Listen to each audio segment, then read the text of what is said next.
Hey, what is up, everybody? It is your friendly neighborhood BJJ podcast for Rafa Esparza. We are watching UFC Vegas 21. It is already in action. We're catching up to things.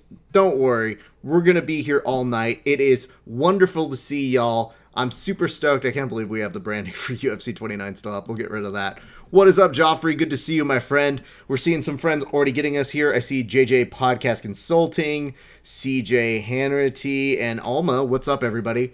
Pleasure to see y'all. My name is Rafa Esparza. I host many different shows, the two of which that are most, I'm sure, prominent to you are the Verbal Tap Podcast and the Grappling Hour Podcasts. And I gotta tell you, the fight that we are currently in the middle of watching right now, what's up, Sven, is, it's been a really solid fight between one Casey and Aldrich. I don't know if you guys are watching this right now, but it is on the ESPN Plus app. We do some fight commentary. We also do cheers for those who give us shares and likes on our Facebook. We also do toasts to the fighters who get finishes within regulation.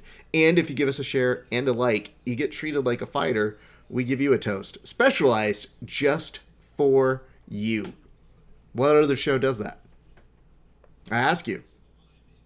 Most of them will charge you for doing it. And we're not charging you for doing it yet. Maybe one day, but for now it's free. I mean, just fucking share it is really what it comes down to. Here's what I'm going to tell you guys. If you're watching this fight, you'll also notice just the amount of back and forth that's been within the first two rounds. It's been a nice display of striking. But at the same point, there's been a little bit of grappling where I was a little concerned. I don't know if you guys felt the exact same way, but as I was watching one Casey start to go to work here, her hands just letting go. She's got really, really solid hands. What's up, Blanca? Good to see you. But on the other side, if you're looking at this in the same way that I have been, Aldrich has been pretty scrappy. Both of these ladies put it out there, giving us a great fight. There's this last one. It seems from the common consensus, it is tied up at this point. What is up, Ollie? But yeah, hit me with your questions, comments, concerns, hints, allegations, all of that good stuff. We're going to be here for the long haul tonight. There is a lot of time left of fights this evening. And Jesus Christ, when Aldrich goes just a little bit apprehensive, that's when you see Casey just move forward, and just the way that she just, without any kind of hesitations, just puts it on her has been really impressive thus far. And at least that's what I've taken away. You guys could have other things I'm sure you're seeing on this fight, but that's kind of in the story. So if it's really coming down to this round, I would imagine the initial kind of impulse here is to give some of that to Casey, and if she plays smart within the next 2.5 minutes left in the fight, I think she might just barely edge out a decision here. But there's still more to come. The fights started off very nicely with a knockout earlier at the beginning of the early prelims. Of course, tonight's main prelim is going to be headlined by one Angela Hill and Ashley Yoder, which in itself, ooh, nice by Aldrich there. Aldrich found two different angles that paid off for her, and she was very persistent on making sure her jab connected thereafter. If we're talking about, though, yes, Ashley Yoder, Angela Hill, that was a fight that got, I believe, canceled due to COVID a couple weeks ago, and very unfortunate, but I'm glad we're able to put that one back on the queue. So hopefully that is going to be quite a fun match to watch. But, ooh, nice takedown at just an opportune moment. You're seeing Casey start to try maybe to push on the head. She really can't get much going here. She might give up her back, and it'll be interesting to see how she works her way out of this position. So as she starts to kind of make her way over to the fence, you're seeing Casey being very well controlled by Aldrich, but we'll see what happens. Ah, look at this, Ronnie Yaya. Yeah, I saw that. One of my homies hit me up tonight and told me he was excited to see him fighting again. And I was like, oh, right, yeah, I totally forgot. But Ronnie is on the prelims as well. He is coming up in 2 more fights. So we've got this fight, then the Nasser Hapquist and Rafa Garcia fight, and then it's going to be his turn. So you're definitely going to want to stick around for that. Are you a huge Ronnie Yaya fan? I always want to call him Yaya. The secrets of the Yaya sisterhood is what I always want to call him. What is up? It's Rick Rios.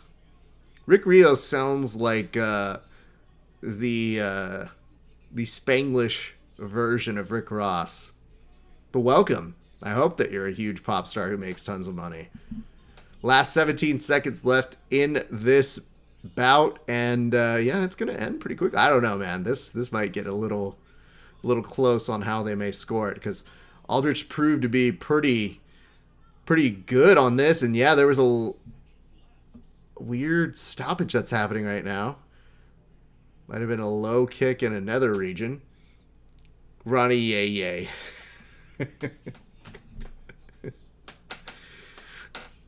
When you spell it out like that, I know it's supposed to be spelled out and pronounced yay yay, but I always think of it as Ice Cube doing yay yay. So that's where I'm at. That's why this beer is delicious. I can get away with whatever nonsense I want to get away with. But of course, that's the show. If I wasn't drinking and doing nonsense, it wouldn't be fun. That much we know. So anyway, hopefully you guys aren't hearing any of that. It says Raphael's iPhone is connecting the audio built-in speakers, which could result in... Yeah, I'll go ahead and get rid of any microphone echo that might be happening. Hopefully it's not. Or for you folks listening and watching over on the Grappling Hour properties, hopefully it's not giving you that. So let's see. Who do you guys have winning that fight? I'm curious because I genuinely think you could make arguments either way, especially with that last round. I mean, Aldrich was kind of coming back, though I still feel like the hands of one Casey were pretty close. Tell me who you've got and how do you have it. And also, I can't see my screen, so sorry. I'm about to see a result here.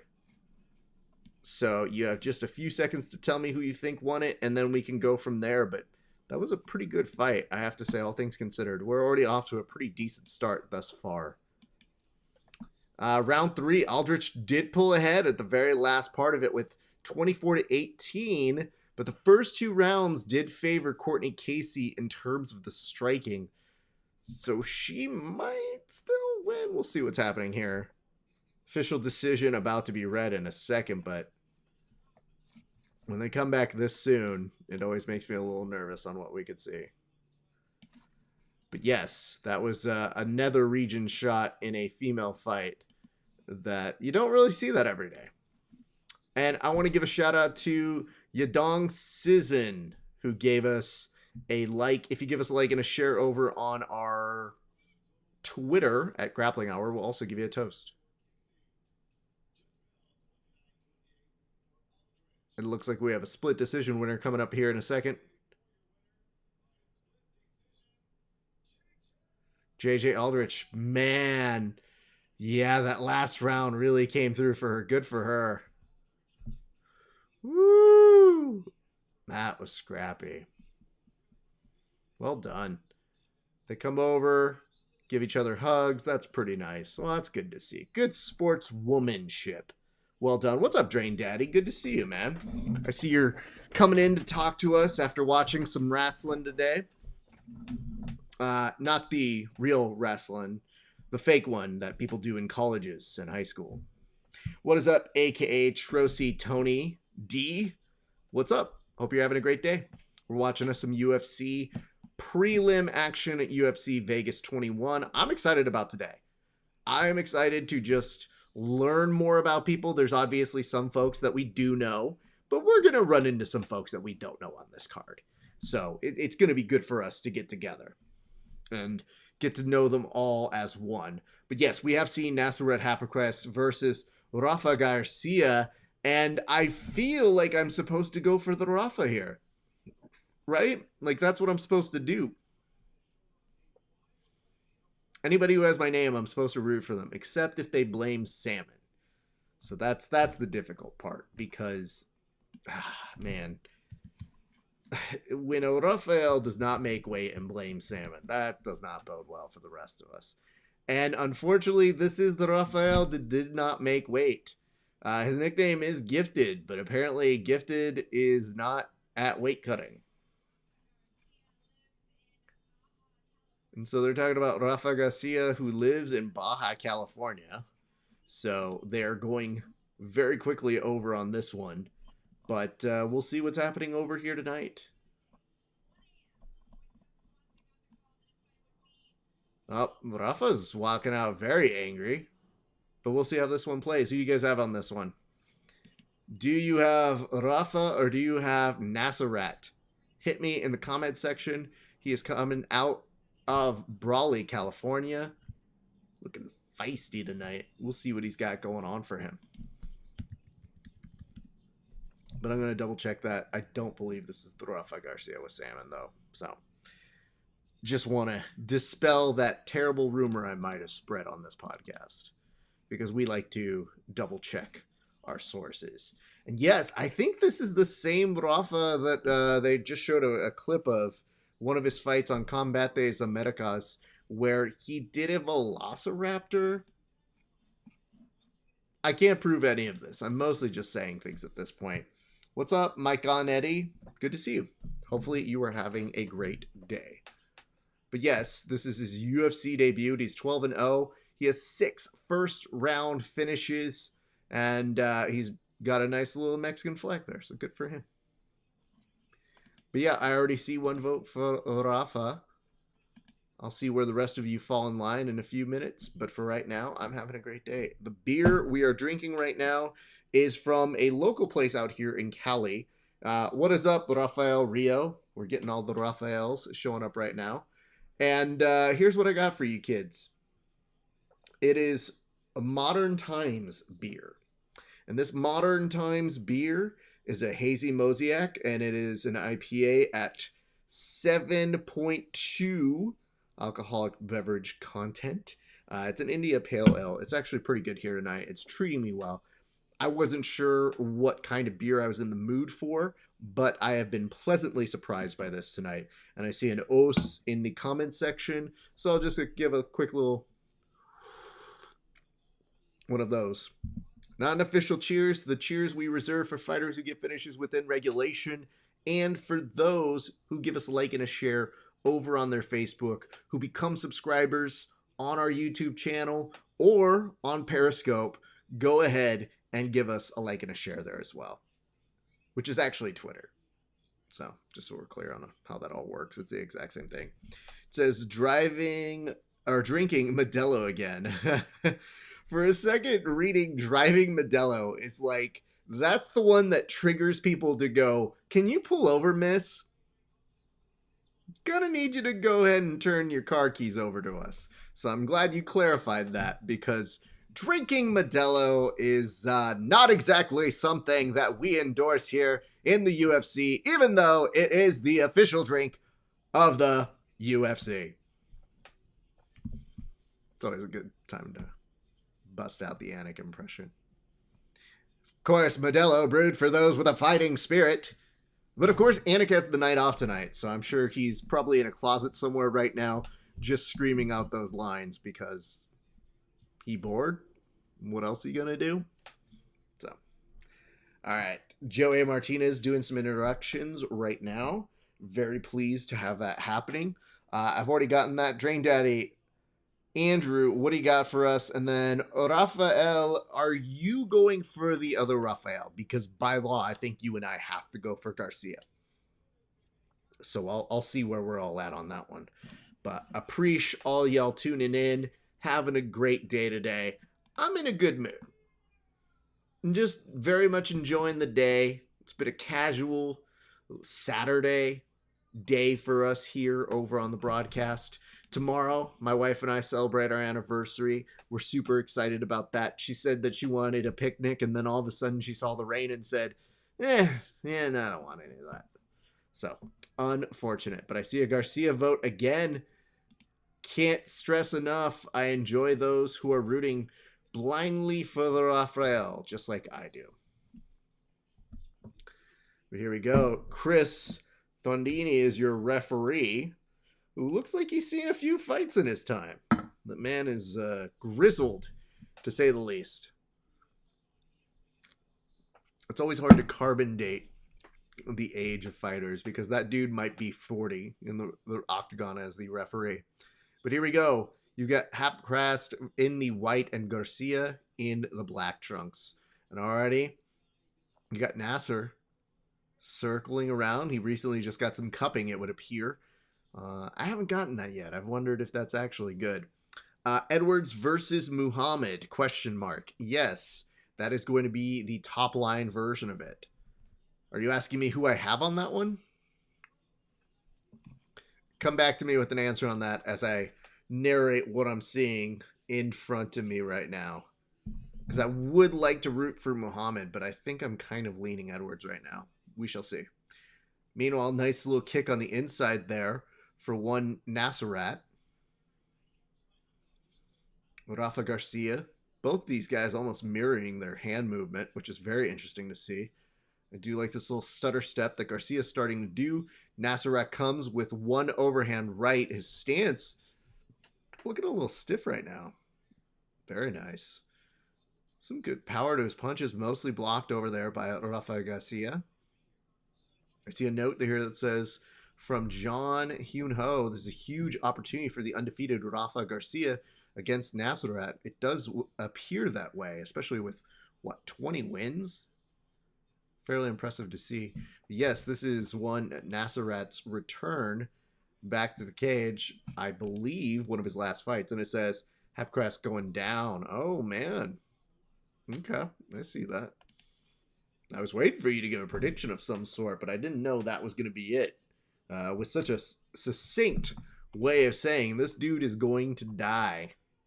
Of course, Nasserat has lost to friend of the show, our good pal Drew Dober. He's also lost to Marcin Held at Jiu-Jitsu. And it says, what organization is Garcia from? I believe one of his last fights, or couple fights, might have been from the Combates Americas, which was just a little while ago. But let's get you some more information about that young man. I was just looking up his stuff a little bit earlier today, and I've seen some of his fight clips before, but he got pulled in. Yeah, I mean, he was fighting for Combate Americas, dating all the way back to, God, 2017. Before that, it was WCUF and then ECF. What is up, Jesse McElligott? Is that your last name, man? I hope I don't fuck that up too bad, but that is a wildly unexpected last name, my friend. Yeah, but his last few fights, he's gotten 2 decision wins, and then he has a rear naked choke double feature against Esteban Bayon and Edgar Escarga. But them's the names of the games, my friend. Good first rally, doesn't seem to have too many jitters. They do say that sometimes when you make your way into the octagon, it is a little bit different of a story. It is interesting to see some of the power on Nasserat's hands sometimes. Like, they're not fully extended punches or the extent of what you would see that would knock somebody out. But every time he's hitting one of those blocked hands, he's making some good progress. And you see him able to just push right then after that, almost looking to see if he's scoring another angle as to press forward. And already on Rafa's face, you see a little bit of what might just be glove wear and tear on his face or scar tissue that's happening there. So, interesting thus far in. Drain Daddy, also congratulations to your hometown folks for winning today at the wrestling. I didn't even see much more of it, but I know that right about this time, we get to see a lot of really cool wrestling work. So it's nice hometown pride. Did not know. Were you a wrestler back then, Andrew? Let us know. Oh, that's a nice little acknowledgement there from Nasserat to be like, hey man, he kicked me in the junk, but like, it's fine. I'm gonna slide away. 34 seconds left to go in round number 1. And you were seeing Garcia presses ahead. This takedown does get stuffed, but he does come in with a knee. Blocks up. Looks like he wants to start getting a few strikes while clinching up right now. And he may just work to try and get a takedown here. The position gets reversed, and Nasserat comes back center of the octagon. 13 seconds left in round number 1.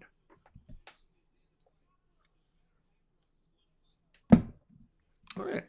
Interesting first round. Not super dominant, but looking pretty good so far. All right. Hit me in the comments section. Tell me what you would like to talk about tonight. I'm in a good mood. We want to keep me in this good mood. Let's continue the discussion. Let's be friends tonight. Let's enjoy the time that we have here together. I'll tell you why. I'm all vaccinated up, bitches. I just got my second vaccination on Tuesday night. Or Thursday. Sorry, the week's been crazy. And it says, first state title for that town. I started wrestling in the 6th grade and continued until I graduated. Well, dude, that's awesome. All right, I'm going to have to make a mental note. When rolling with Drain Daddy, guillotine at will. Done. Definitely have fun. But yeah, vaccination number 2. I don't think it did a major number on me, but it definitely did give me a headache. And you know what you feel like? You feel like you're more sore. So like, you know, if you have a really good workout and everything kind of feels sore, it's like a little bit more soreness.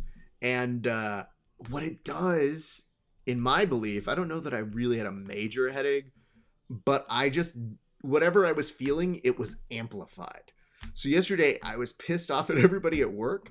And so that just amplified. And I'm not usually a person that gets pissed off at people at work. So I had to keep myself within regulation. What's up, Shango? But that's kind of the thing that I had going on. We're in round number 2. Woo! Good exchanges there by both gents. Nasserat looking real solid thus far. But Rafa is very composed. Let's see what happened. Cheers on the second vaccination. I felt pretty bad the following day. Yeah, I don't know, man. I know a lot of people have different reactions. My wife, after the first one, didn't feel great, but after the second one, felt really worse.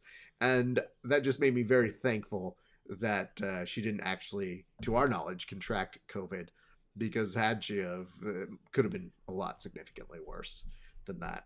I'm seeing some notes up here for 10-9s on Nasserat. But yeah, dude, I feel good. It's nice to do this. I want to get back to training more. I want to get back to, you know, seeing my friends and arm barring them and guillotining them. And eventually at some point going over and guillotining you, Drain Daddy, because you're probably going to do some wrestler bullshit that I'm just not really into.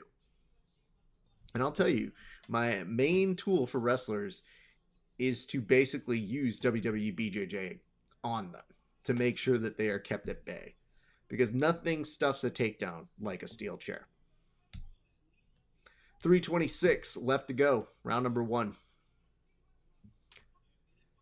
Nasserat, from a few of the early scorecards, looks like from press row was getting the nods there. Very much appreciating that.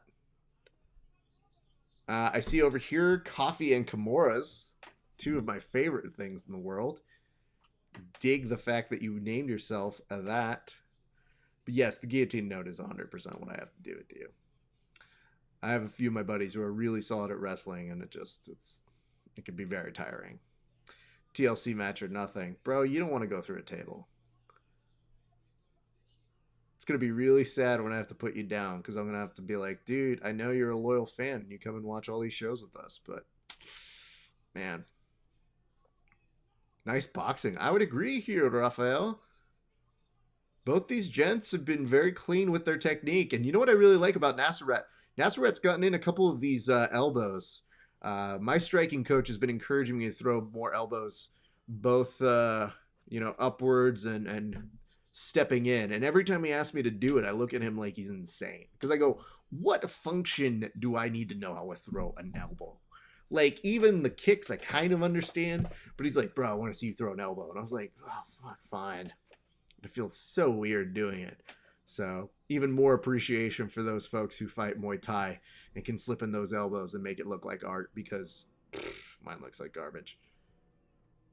Ooh, nice trip there by Nasserat. But very quickly back up is Rafa Garcia. Yeah, just from aggression alone, you might see Nasserat winning this contest thus far in. But again, we are just a little over the halfway point, so a lot can still happen here. But yeah, Hit me with your comments, questions, hints, concerns, allegations, all that good jazz. We have so much show to do here tonight. It's not even funny, y'all. We've got some good fights ahead of us. And I think what's happening right now is you're seeing Rafa, he's not too tired, but some of this wear and tear is definitely making its way on him. I think Nasserat's still looking very sharp, looking like he's light on his feet. Rafa looks like the breaths are getting a little bit harder to take in. There's that wild spinning back fist, and it says amazing round 2. I would have to agree with you. Dude, these trips, Nasserat. Fuck yes, dude. I love the fact that people can just do shit like that because it's tricky to pull off, and there is a part of you that leaves yourself exposed, but you time that shit right. It just makes your opponent look embarrassed, Like there's not much more to say other than look at that. You got swept like it's some sort of salsa step. Hapcrest has been 55%, 66 out of 120 on significant strikes, while Garcia is trailing behind at only 27% here on his statistical accuracy. So yeah, I would say Garcia's been absorbing some rough shots all the way through. He goes in for a takedown with just 2 seconds left, and that is going to be the end of round number 2. I think we're all in agreement here. It's probably 2 rounds for Nasserat, right? That's where we're at. Is that where you guys are at? Is that where you're at? Just tell me in the comment section. Let's keep this dialogue going. As a nice time to remind you guys, a like and a share gets you a toast on air. It's really that simple. We try to make things very user-friendly here. I know it's kind of a quiet night in terms of people's excitement for a fight night, but what else are you going to do? You're going to spend time with your family. You're going to watch these fights.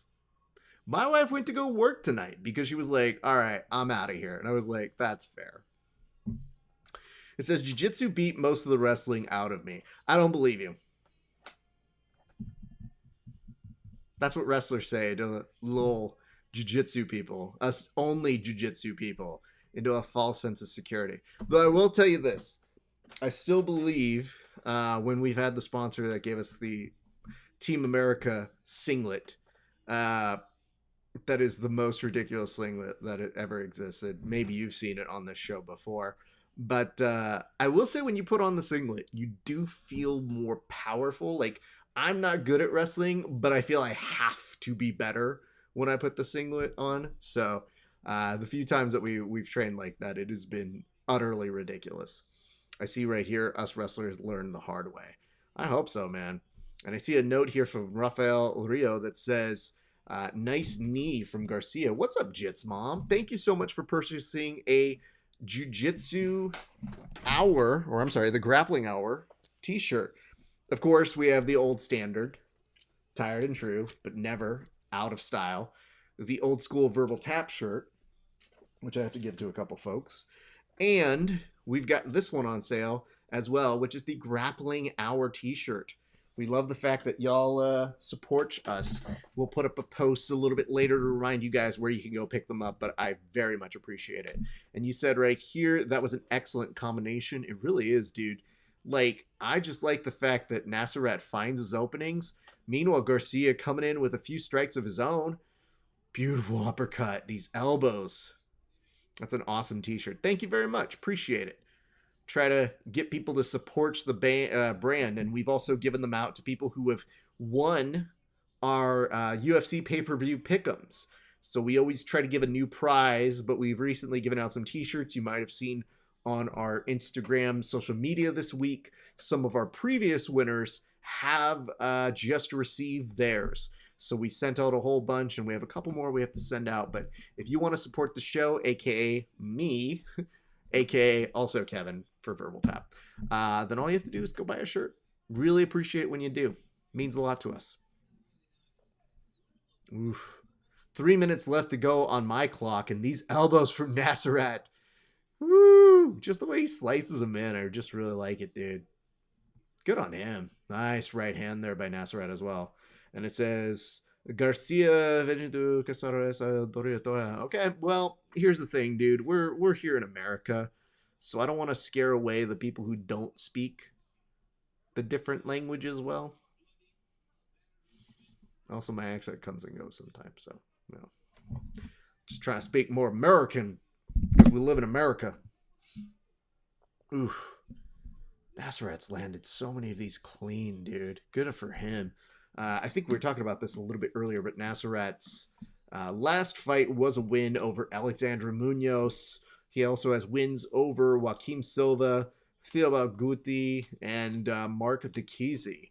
So, dude's been around, but his last win, it says Nasserat Hapcras is getting better in the end. Dude, I think Nasserat's been pretty consistent all the way through. I think Nasserat's gonna win this. And Adam Martin is already plugging these two for the fight of the night, $50,000 bonus. We'll see what's happening. Apparently, Dana White has all the money in the world to bet on Ben Askren, but can't pay his goddamn fighters $20 to see if they can even fight with Reebok on them. What kind of shit is that? Dana White gets called out by fucking Ben Askren and one of the Paul brothers and says, y'all fucking bet on that fucking fight. He didn't even pay fucking Ben Askren $1 million when he was in the UFC. And he's just got the money to go ahead and pony up to bet against a fucking novelty fight? Get the fuck out of here. The appeal of the Paul brothers is something that I don't even mind when it is in a very different region. It is the legitimacy that Dana White hands them by doing this dumb shit that I go, oh, okay, you're part of the problem now. Thanks. What's up, a white belt named Jay? I better see a WWE BJJ video from you coming up pretty soon, sir. It is about that time. I hope you're having a good day. Garcia get that fight 1 week notice. Yeah, he did, dude. I mean, Garcia's looking pretty tired, but I have a lot of respect for what he's been doing in here, man. And if you've seen some of his fight clips, you've seen he's got some talent on him. I think the UFC should keep him around. What's your opinion on the Paul brother fights? I can't. I'm not interested, dude. Like, not in the least. And I don't know why people are.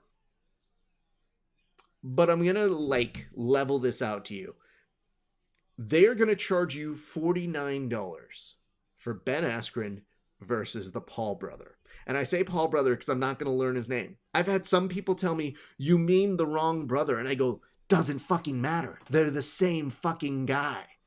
But instead, they're going to charge you $49.99 to go ahead and buy that pay-per-view. And I think to myself, you know what we need to do?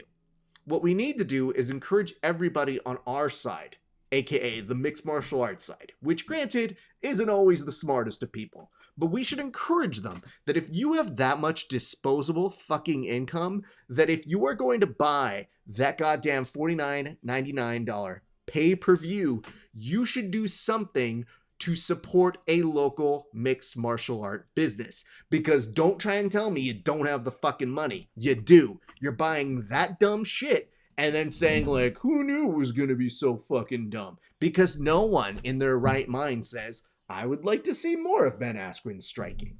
Or they think to themselves, I'm watching the Logan brothers or the Paul brothers. I'm watching the Paul brothers because it's $10, $20. Now that Thriller is trying to charge you more, like an actual pay-per-view price for this bullshit, I hope that you stop. And if you do not, I hope you find better ways to spend your money than literally and figuratively burning it. End of rant. Tell if you dislike them or not. Yeah. Expensive lost. I know, man. This is so fucking stupid, though. I'm telling you guys, I want to see people get their fair due in the UFC. I love for them to make more money. I always am disheartened when they are told they don't have enough. What the fuck is Nasserat looking around like so displeased? Nope, he's just tired. Kissing the mat. You would really think that would be discouraged in the age of COVID, but fighter's gonna fight her, I guess, right?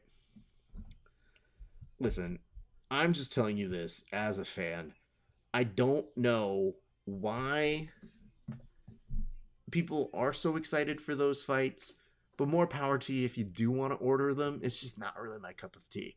and I had a passing interest in Tyson fighting again. I think that was just to see how he looked, and for an exhibition match, sure, fine.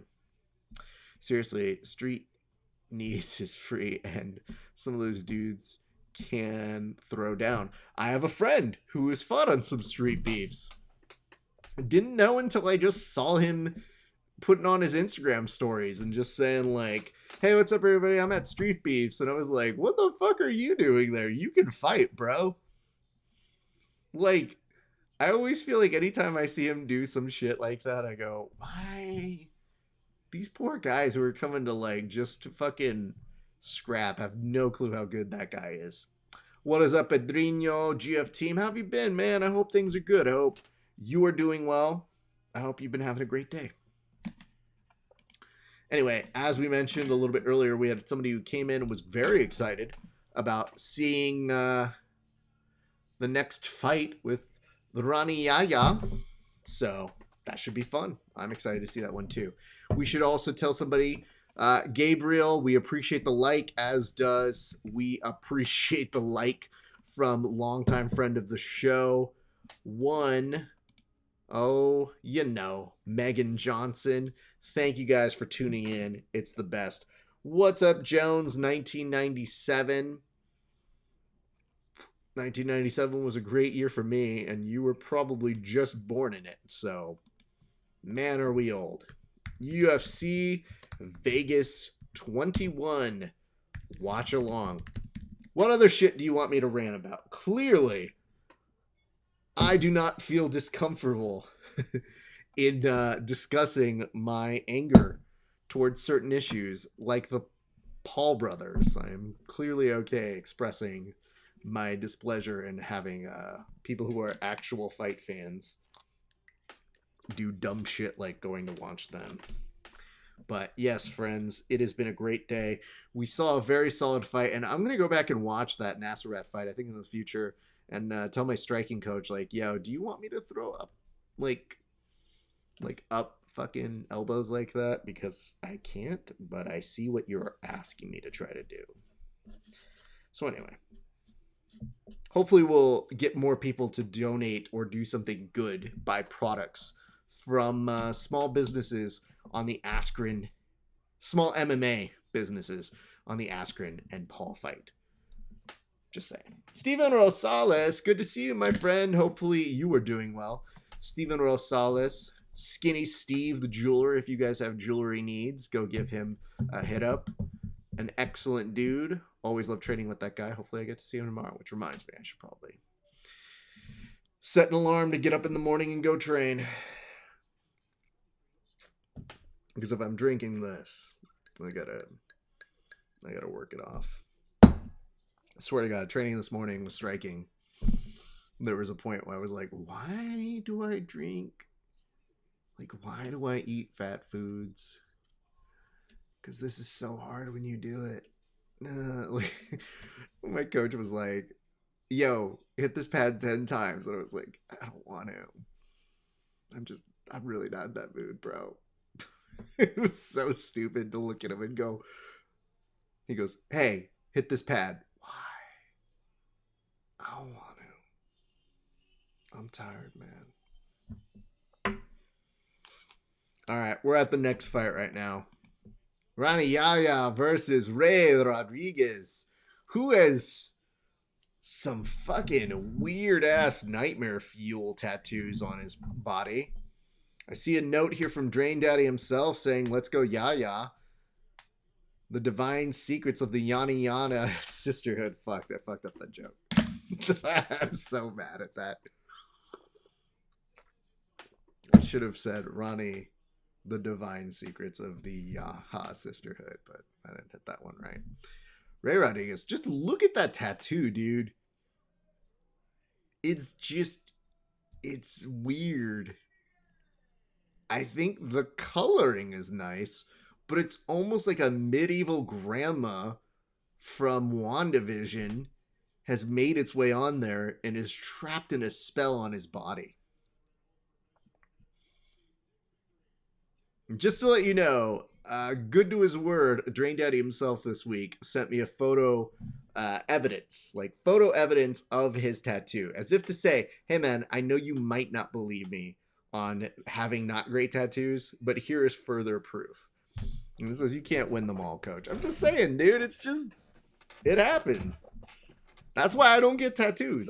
I know I will not look good in them. Maybe in the future we'll see, but I think it's a likelihood that I wear 0 tattoos on my body. Ever. But we'll see. Round number 1. Ronnie coming in. And Ronnie, dude, showing him winning with a leg lock. Every jiu-jitsu guy's dream. Getting into a UFC fight and somehow managing to come on top and take somebody down. And look at this right now. He's got one underhook here utilizing the cage. He might be able to get a trip, but I think he's just utilizing this pressure, making Rey Rodriguez very uncomfortable here. Of course, Yaya is in the black trunks, Rodriguez in the white trunks or gray silverish, depending on what your TV is scheduled to do. And these two are essentially switching position, almost like it's a dance up against the cage. And yes, Yaya with the persistence makes his way all the way down to the bottom. Now starts to work in Rodriguez's kind of quasi half guard. That's a really shitty butterfly hook at this point that may not be able to lift Yaya, at least from this back position that is compromised. This is not a great look for Rodriguez here. We'll see what happens in just a few moments, but excellent work by Yaya, staying composed, getting in a couple strikes here and there, just for good measure, but he's putting a little bit more of that shoulder of justice into Rodriguez's face, and you are probably going to see this be him going real slow and methodically trying to get back to a good place. But if he's not careful here, Rodriguez might be able to fully re-guard in just a second. He's making a good amount of detachment from him, but Yaya's sticking to him like glue at this point. Probably wants to use that top leg to try and maybe move his body a little bit more to the edge. But, I mean, Yaya's doing an excellent job of utilizing the edge of that cage as he now kind of ushers him over. Look at this. Rodriguez getting a nice bounce off of the edge of the cage. He is, well, Yaya's just still in this position. We might be here for a while, guys. Just, you know, judging from the way things look. I'm going to go ahead and put fire emojis to our good friend Drain Daddy giving us a plug. Appreciate that, my friend. If y'all get, you know what, Drain Daddy, I figured it out. You're going to get a fucking cheers for that. I feel that's a nice thing to do. We haven't figured out how do we get extra cheers on this thing for Instagram, but I think you might have just shown us how to do it. If y'all give us a share on your Instagram stories telling people to go check us out, that's how you get a toast. This toast goes on out to one Drain Daddy himself, owner of a business out in Colorado if you have plumbing needs. But more importantly, the upcoming loser of a wrestling TLC match, which unfortunately in the future he will lose via being put through a table via powerbomb, and then he'll probably have amnesia. Nurses and doctors say he's not expected to make a full recovery, but he'll have lived a pretty good life up until then. So cheers to you, Drain Daddy. That's why we don't challenge people to WWE BJJ matches, kid. It just doesn't end well. You know? I don't want to have to give you amnesia. I think that would be bad. But you asked for it, dude. So now I have to. 1 minute, 7 seconds left on my clock here. And you're just seeing kind of an exhibition of pressure on top by Yaya. And for him, really not even looking like he wants to advance this position, honestly. There is a much better butterfly hook that was used for a half second, but instead, the full guard that I had promised you 3 minutes ago may happen, except Yaya circles just ever so slightly the right amount that he needs to just stay in the element. There is a head and arm triangle that I think Yaya was trying for this entire time. There's just not enough cross body to maybe finish this. I think Yaya is putting a lot of pressure on top of this, but this is the thing that you want to be in mount, and Rodriguez looks very concerned as he's trying to answer the phone, and he does manage to get the arm out of position. There's 10 seconds here, so you probably weather this storm as Yaya fucking knees them while they're on the ground like that. Damn, dude. I think that would change things significantly for me. If I was rolling with somebody, I could knee them. It is what it is. Talk to me in the comment section, people. Tell me what you're feeling. Were you excited by that first round? Because, I mean, it was fine. It's just, it is what it is. Somebody got on top, used good pressure, maintained. Decent enough. Likes and shares on Facebook gets you a toast, as a reminder to our friends here. But to all of y'all who are tuning in, we appreciate you. Y'all are so nice, so kind, sending us such great messages. Look at this. Oh my goodness. I love this. Alma coming in, showing us some photos. Alma, I'm going to screenshot this one because that's so fucking funny. It's always hard for me to kind of see these as we're going, but I just saw a screenshot from Alma, and I don't know that you guys can see what it looks like. But this is this is essentially boiling down what I do to its most basic component. People watching a fight and me drinking profusely. I'm going to have to put that on the Grappling Hour page a little bit later. That's great. Thank you, Alma, for that gift. Appreciate it. Yeah, it's worth the toast. Alma, thank you so much for giving us the love here. Cheers to you. Much appreciated. Thank you so much for always showing up with us. Most people don't know this about Alma, but Alma was one of the first people in California to say, you know, I'm just going to get in the carpool lane and see what happens, even though there was no other person in her car. Cheers to you, Alma. Raff life. When I was in high school and I was working on my high school newspaper, I legitimately thought of doing a column called The Gripes of Raff. I wisely chose not to, just because I said, I just don't know that I have that many things to really rant about in high school. Like, what the fuck do any of us have to say in high school?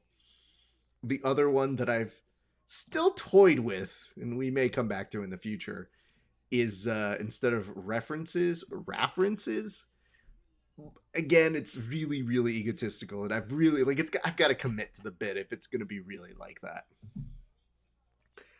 But yes, Alma, that is one of my favorite photos. It perfectly describes the goal that we have here. I didn't know the corners have a fucking timer on there.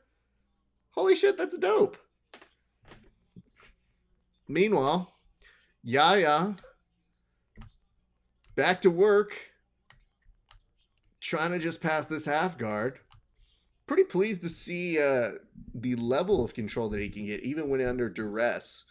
But it's going to be more of the same. Like I said, I just feel like this motherfucker's trying to get a head and arm choke, and that is not easy to do. It is the submission of the podcast, as he's using it almost as a setup to maybe try and advance the position a little bit more, maybe just try and trick him into giving up something else here. But he's been stuck in that middle ground of not really being able to fully pass. It's been very interesting, and I feel like he's almost just tied himself there because he feels like if he gives up part of that shoulder pressure, he's not going to advance the position anymore. It says Rodriguez, poor guy. You know what? I can't hate Rodriguez, and I don't.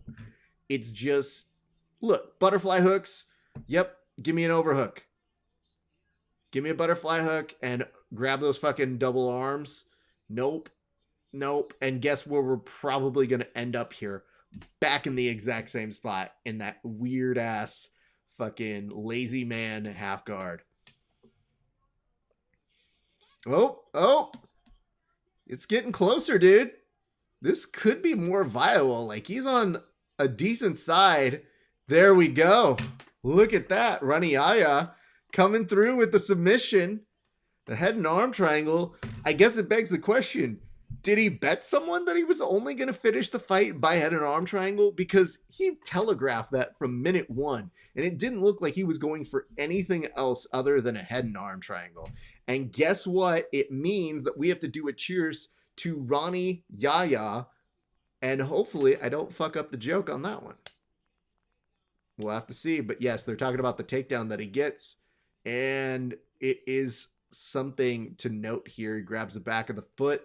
That gives him some extra leeway to push him up against the cage.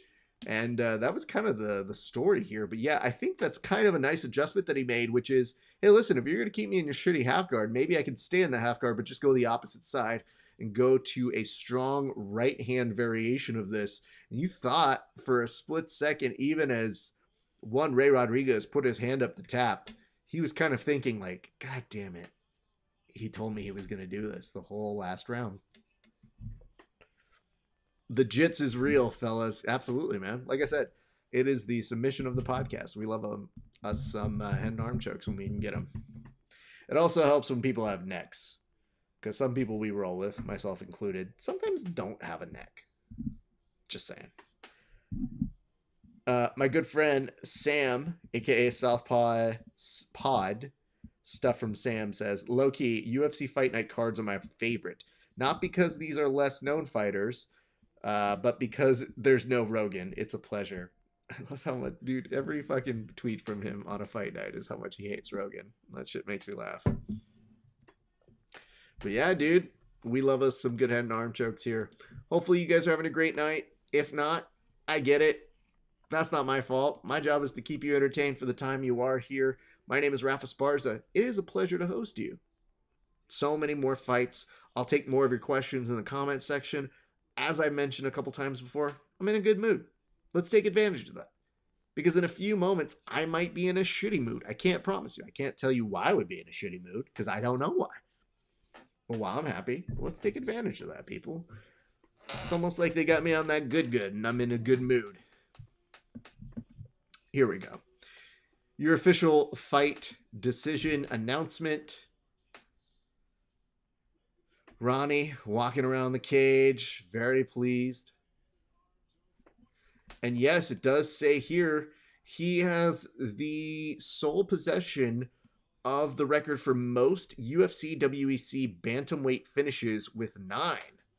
So, interesting fact that nobody really cares about, but it is factual. So, just saying. So we're going to see here in a moment some notes. Yaya about to get the selfie of celebration. Nope. This one's actually going to be taken by one of the people in the octagon. A smart play on this variation, especially if you know your coaches are good at coaching, but terrible at extending their arms and pressing the button. Oh. Everybody gather around. We're going to do one more. Just kidding. No, I wanted a good one, but I want to get one for myself. It's all about angles. I saw what he did. I didn't like it. Huh?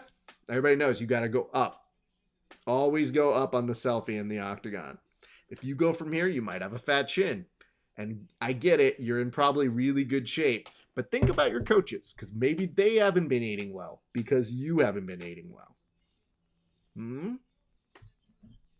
It makes sense. Just think about it. Boof. I am interested in this post-fight interview. If he's going to say, no, drop the remote. Whoops. Fortunately, I bring a second remote, because the genius button never turns off here, kids. Let's see what the interview sounds like in just a moment here. I don't even know who's interviewing tonight, honestly. Is it Bisping? Because I think they give him that because Daniel Cormier struggles with the English language sometimes. It's hard to say.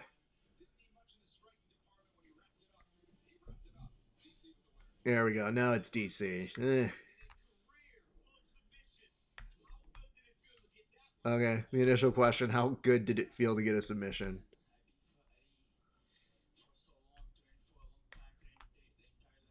And Ronnie is basically saying he's been training for a long time.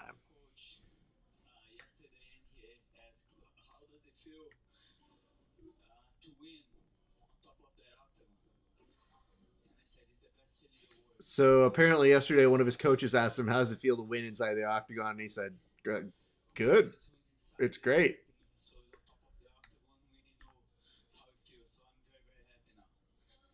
I don't know how that story relates, but sure, thank you. So Daniel Cormier is one of the few people who, when he does talk, and stay with me here, it does kind of sound like he's drunk, even though he's not. Just look at his stylistic form of choosing words and where the breaks come in and out. If you're a cop and you heard Daniel Cormier speak, you would probably ask them to do a sobriety test. I'm just saying. Man, I was outside and I went around and then I went there, sir, we're gonna need you to step outside your vehicle. No, see, I was driving my way back home and then I got confused as to where I was going. Sir, we're gonna need you to blow into this breathalyzer now. You should not be driving. Call a friend.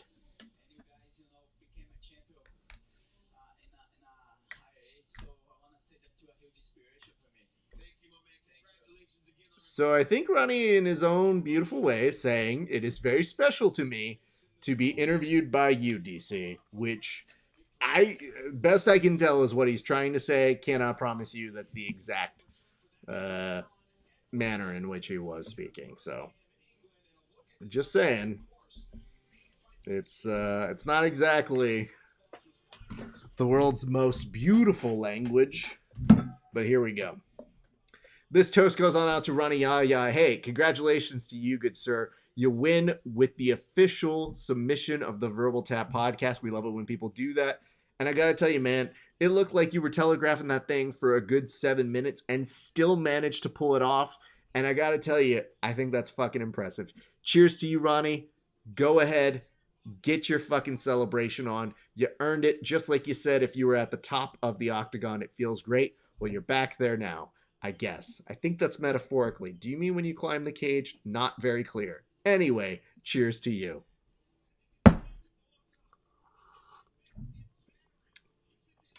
The divine secrets of the Ya sisterhood. Boom. Kind of did.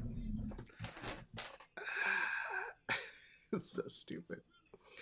Anyway, kids, the next fight that we got coming up right now is, let's see here, it's Charles Jourdain versus Marcelo Rojo, or Marcelo the Red in Spanish.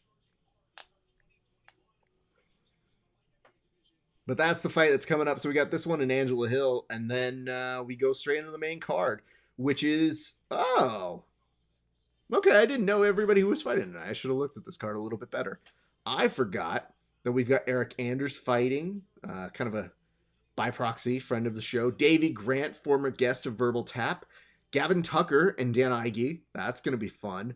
And earlier today, I asked Dan Martinez if he had any notes or thoughts about bets. He was like, dude, I can't come up with any good bets on this show. And I said, take the night off.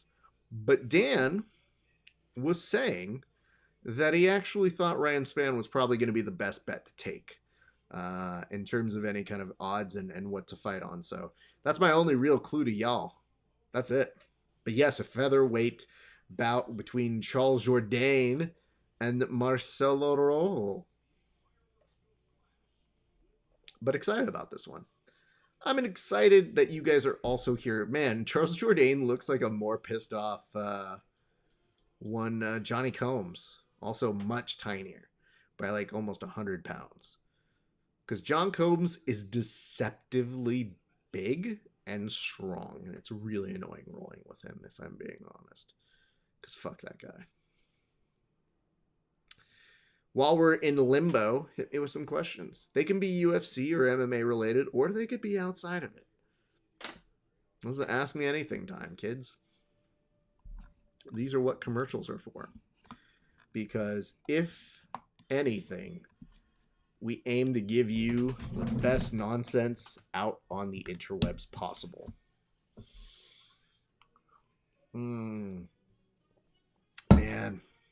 I'll tell you guys this. I don't drink during the week. So when I have these beers, it is meant for me to enjoy a beer in the way that I have not enjoyed a beer all week. Now, granted, I could drink in the middle of the week, but I feel like that's when the problems start, especially when you're not too full-time training. I think that's the thing. Our friend, Dan Hubler, our betting resident expert, is somebody who said at the beginning of the pandemic, he's like, yeah, if I can't train, I have to turn down IPAs. You say a note here and that says, I will take Jourdain in this fight because he gave Andre Fili a good scrap. That's a really good note here, my friend. That is an excellent note. And Fili is a fucking tough motherfucker. But if you look at Charles Jourdain's last few fights, again, lost to Fili, decision loss. There was a draw between him and Josh Kuyambao. And then he has wins over Duho Choi and Damian, looks like Lupus, which is, I don't think that's a real name. Wins over Alex Morgan, Matar Lowe, and William Romero. Okay, cool. Made his UFC debut in May of 2019 in a loss against Desmond Green. Meanwhile, his opponent, who, again, we're going to learn a little bit more tonight because Marcelo the Rojo is somebody I'm not super familiar with. So tonight, we're going to learn a little bit more about the Pitbull. This kid is 32. Yikes. He is from Entram Gym. And his last few fights, I might have seen him fight, but I just don't know him as well in the inner memory. He's also a Combate Americas vet. Which, if we're being honest here, this really seems like they got all the Combates fighters on wholesale on this one. What's up, Kevin? Says Fili is a savage. Absolutely. And Alma, I enjoy beers as well. But yeah, this is my one day a week that I really allow myself to go ahead and have some beers and drink. Otherwise, I'm going to get too fat. During the first couple months of the pandemic, I was calling my local brewery because they said support your local businesses. So I was like, you know what? I think that's a great idea. I'm going to support local, the things that matter to me. Love my beer. Love my local brewery. I'll support them if I can't go to them. And before you know it, Raph was getting to heavy Corona weight, one might say. At least heavy for my frame. And then that's when we started having to do a lot more kickboxing. That's when you know, I'm like, yo, what's a better way to lose weight? Because jiu-jitsu, I will look exactly the same. But I feel if you add the punch kick to the regular format of things, I'll drop a little bit of weight. And I was very happy to announce at some point during Corona, I probably lost about 25 pounds. I probably gained about 10 of it back, but that was not important. The important thing is I showed the possibility of getting down in weight again. We'll see what happens. Our good friend Kevin over here is going to be taking on a friend of the show in a weight loss challenge that I cannot wait to see happen over on their side of the world. So I'll be rooting both for and against both of those people. And you showed up to say, I'm just trying to see this dude do the dinosaur celebration. Absolutely, man. This motherfucker shows up in one of his fights and does a fucking velociraptor. And I guess it begs the question, when you're training with your homies and you're saying something like with your pals and you go, yo, if I win this fight, I'm a fucking T-Rex in this bitch. All right, but here's the better question. Who has the better tattoos? So I need that answer from our row of people, many of whom in our conversation right now in the chats on all of our different channels here have tattoos. I know this for a fact. But yes, 4:40 on my clock right now, and we're starting very quickly. Jourdain is in the black trunks, and you've got Rojo in the blue trunks. And you would think with a name like Rojo, they would just give him red trunks. Right? It just makes more sense. It'd be like Rojo in the blue. And they're like, red in the blue? That doesn't make any fucking sense. Ooh. Speaking of which, Rojo almost tripping himself up here. Both of these guys taking turns, seeing who can slide the most. Alma, you said you don't have any tattoos. I did not know if you did or didn't, but there are people who are watching right now that I do know personally do have tattoos. So, you are not included in that one. Says Rojo hands down. The back piece alone, solid. Fair enough. I could see that. The hard part is always being like, at what point do you run out of real estate? You know? Like, do you ever think that a tattoo artist ever has to tell one of their clients, yo, bro, you have enough? You know? Like, I know I'm going to make money off of you, but could you... Like, I can't do it, man. Also, not going to lie, that last one I did on you, I fucked up. Like, maybe on 2 of those tattoos. And you can't even tell. Nice knee there. Speaking of which, by Rojo. Very interesting.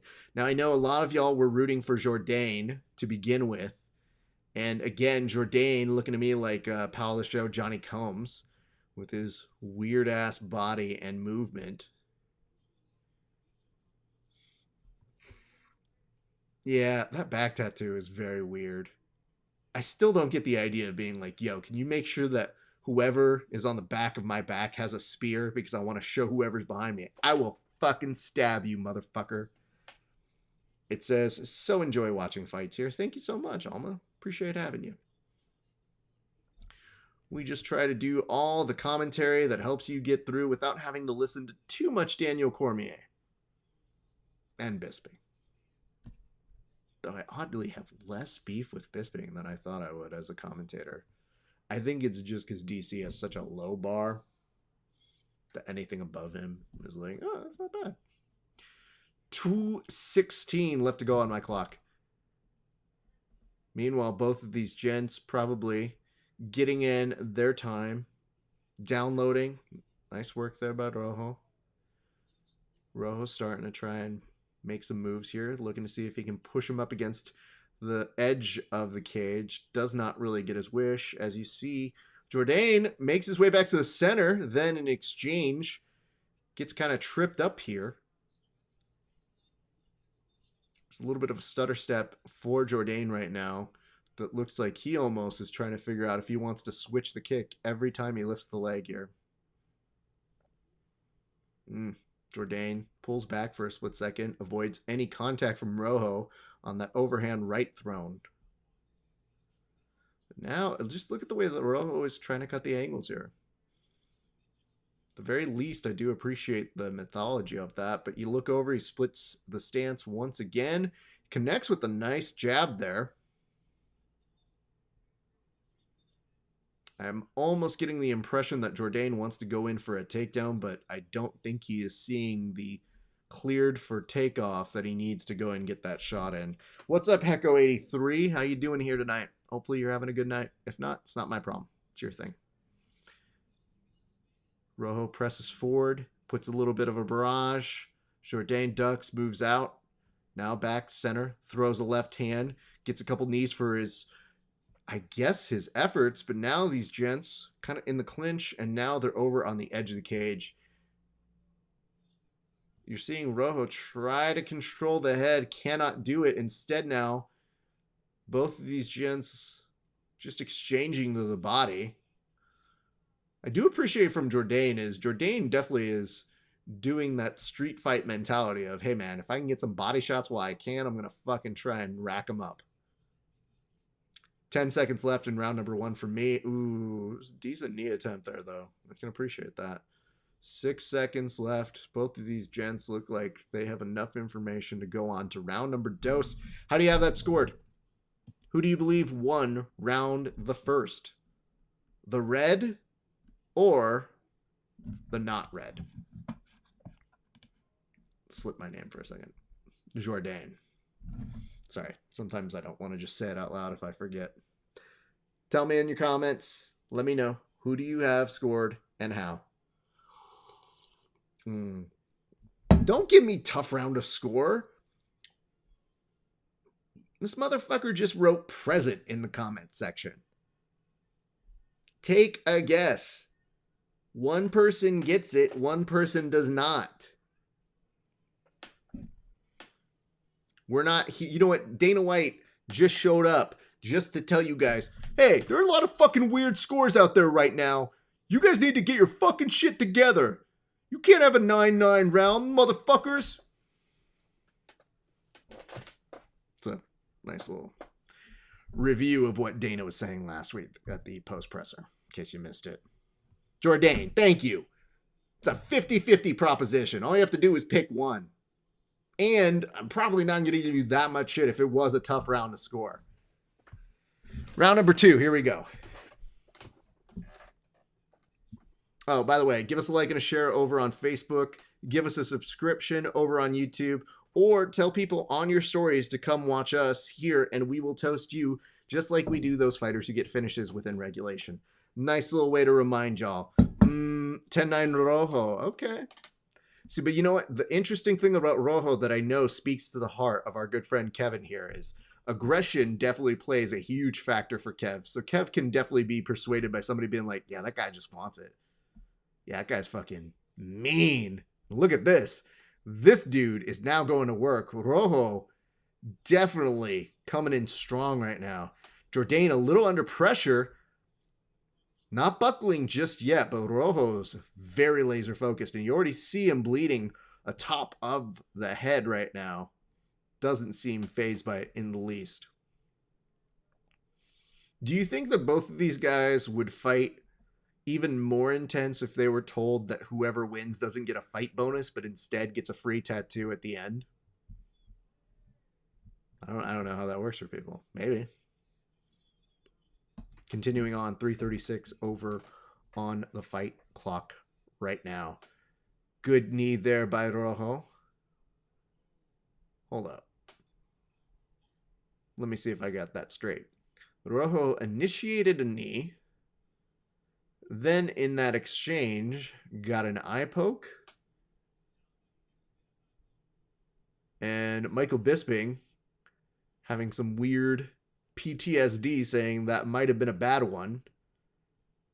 When in actuality, I'm seeing Rojo looks like he's fine. So I think that's just Michael Bisping speaking from a level of concern, which understandable. If anybody's going to complain about it, I'll give him leeway on that. As long as it's not Bisping telling jokes. Bisping's the motherfucker who laughs before he tells the joke. So like, hey, why did the chicken cross the road? It's like, finish the fucking joke, Bisping. God damn it. Yeah, look at Rojo's knees, dude. Every time he comes in, he is 100% leading it with that knee, and he's connected a few times with it. Jourdain now using some of these kicks just to keep any kind of distance. Rojo misses on the uppercut, but goes right back to work on the body. Peppers in a nice knee. This combination from him is looking like it's starting to wear on Jourdain. Oof! Takedown about to happen here, potentially.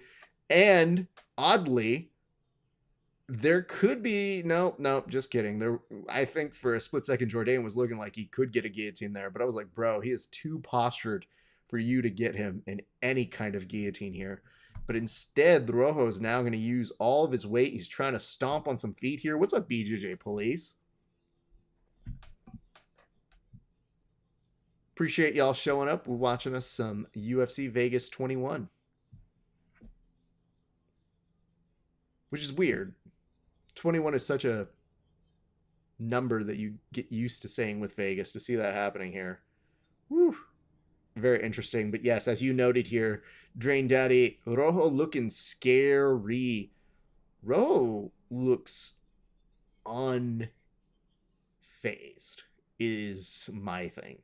Like, I've seen him take some shots here, but he does not care. I kind of like that, man. Kevin has very famously said anybody below 155 fucking just bounces back up like cats.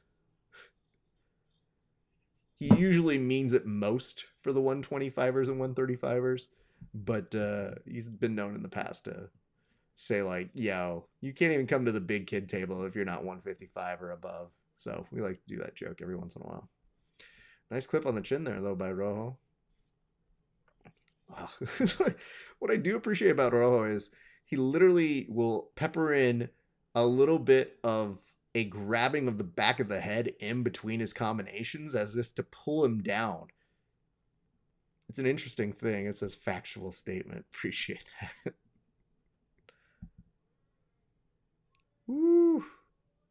There's 41 seconds here. Nice shot to the body, man. Switching stances every couple seconds here is one Rojo. Meanwhile, Jourdain just trying to miss some of these kicks, doing the best that he can to avoid them. And Jourdain gets in a very nicely timed jumping knee here. Kind of staggered Rojo for a split second, but how does Rojo respond? Oh, I don't know. Let's clinch now, bitch. 8 seconds left to go in round number 2, and these gents are giving you every cent of your ESPN Plus subscription and then some. It's a good fight. The flying knee indeed, and it says Rojo getting tired. Yeah, I think Rojo, you know, sometimes when you're playing like Sonic the Hedgehog and then you get hit and then like it pauses and all the rings fly out, I think that's what might have happened during that flying knee moment where you're just kind of like stunned and like all the rings flew out and you go, I think you're lucky this is towards the end of the round. But yes, I see a note that says Rojo takes that round for sure. However, Kevin is saying here the pace may have caught up with Rojo 1-1. Now we're getting interesting here, kids. This is the kind of fight that makes us all excited. The uncertainty, the drama, the intrigue, the flying knee. There's so many fucking pieces here that if you're not getting excited, check your pulse. What's up, Justin Man? Or do you say it like Justin Maine? Like, we're talking like Terrence Howard? Nah, man. Literally says it in every movie he's in. It's amazing. I agree with the conversation. Absolutely here. Oh, they give a hug. You know, it's very funny. I've seen people not like the hug when fighters go to finish. And I think one of the most surprising reactions, I think, is from pal John Evans, who's one of the nicest human beings in the world, that goes, don't fucking hug each other. And I was like, I thought you were one of the guys who would be okay with that. Gucci man.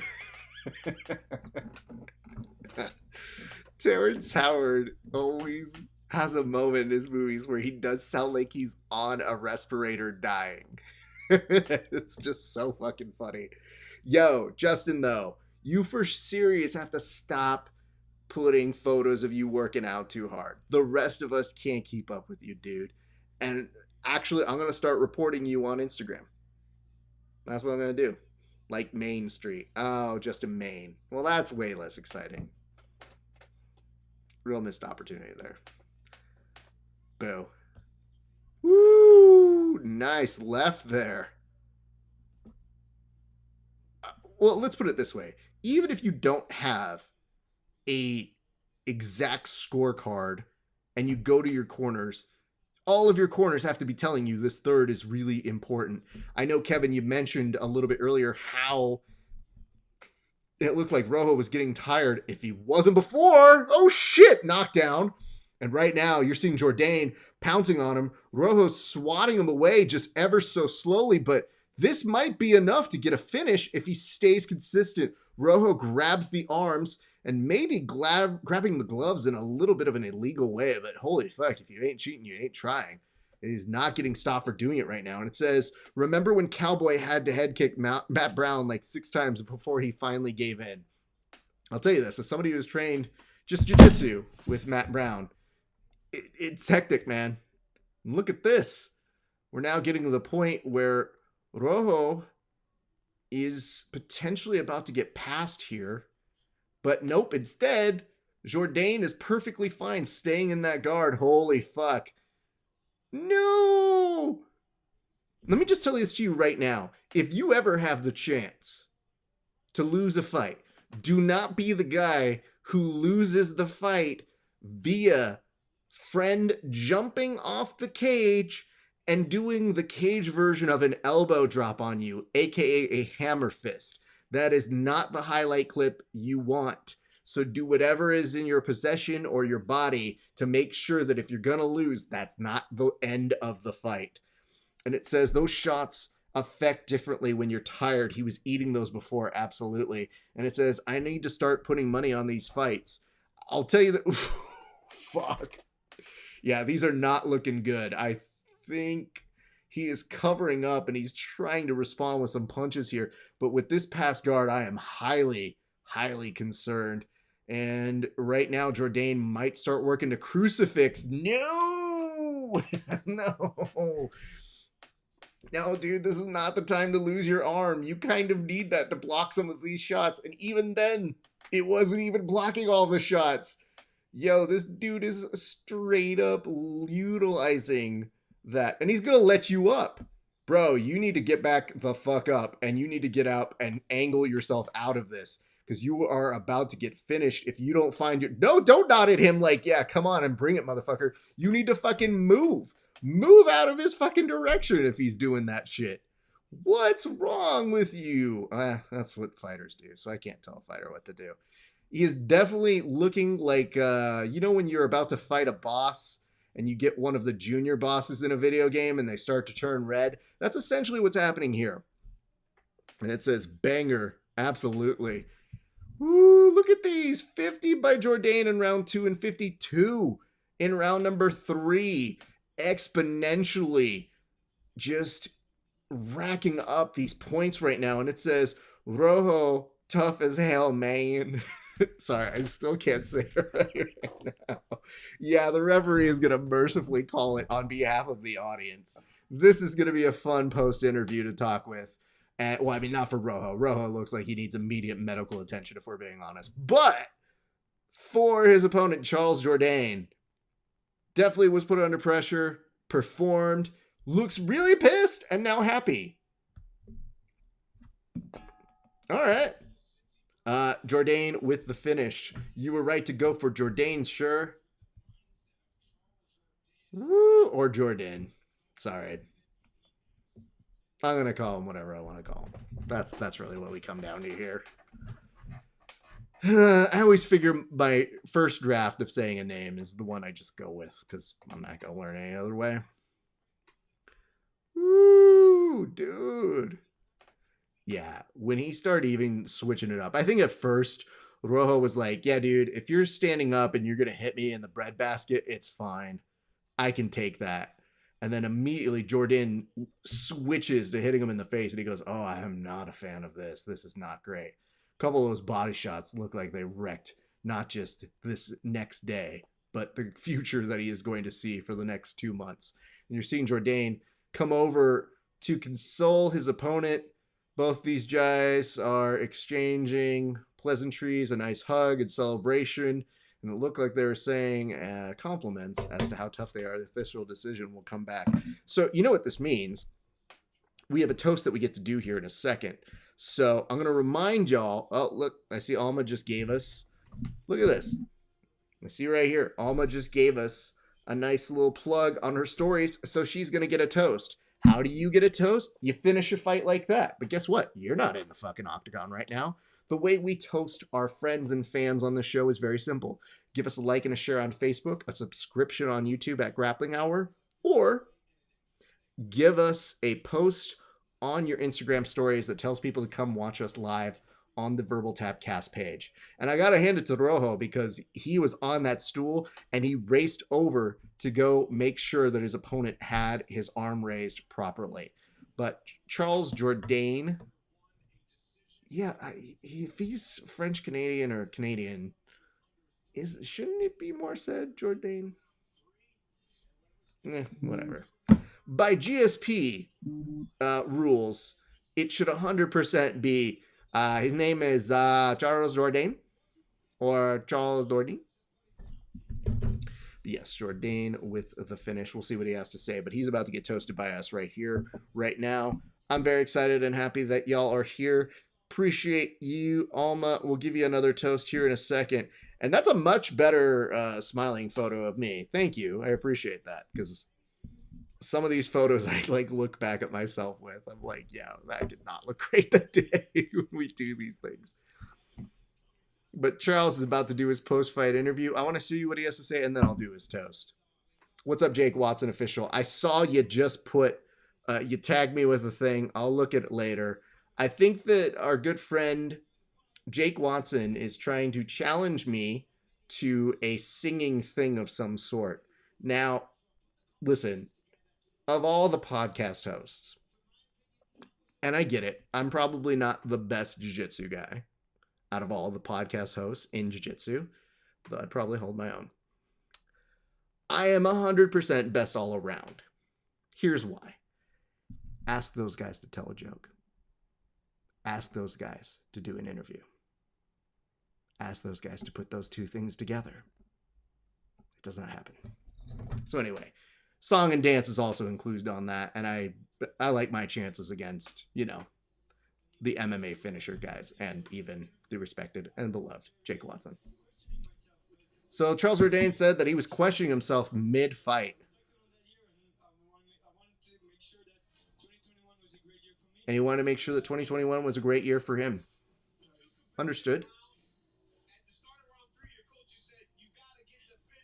And DC saying, you know, at the start of round 3, your coaches told you need to get a finish.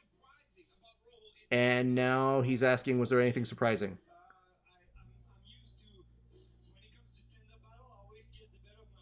And he says he's used to getting the better of his opponent when it comes to stand-up. But he's praising Rojo, saying, no, dude, he's really legit.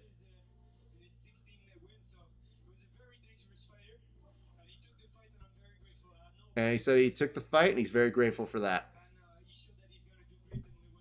And he said that he's going to show, or no, he showed that his opponent's going to do great in the division as well.